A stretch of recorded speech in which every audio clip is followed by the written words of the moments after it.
Hello, welcome to my kitchen. So we're going to go over the ingredients list for this amazing Italian summer meal we're preparing today. First thing we're going to do is actually oven dry our own tomatoes. And now once you do this, you will be hooked. It is so much more flavorful and sweet than the sun-dried tomatoes you'd buy in a little package in the store. So we're going to start off by doing that. Then we're going to use them in a nice sandwich. So we have a great baguette here. We're going to slice it into 4 pieces. It'll serve 4 people.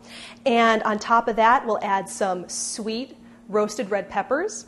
We'll spread on some mascarpone cheese, which I absolutely love. It works well in the savory sandwich. We're going to use half of it for that and the other half for our dessert. Very useful. And we'll also add some fontina cheese, which tastes amazing with these oven-dried tomatoes, and of course a little bit of arugula. The arugula will also do double duty today because we're going to use it in a salad. Add a nice head of radicchio as well as an endive. These 3 colors will look gorgeous together.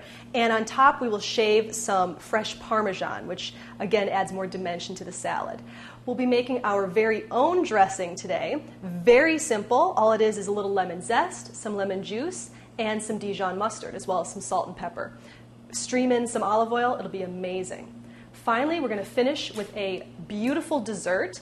We'll use the other half of the mascarpone cheese and mix that in with some lemon curd, another one of my favorite ingredients of all time. I could just spoon and just eat this right out of here. We'll take that and put it into these ready-made mini phyllo shells.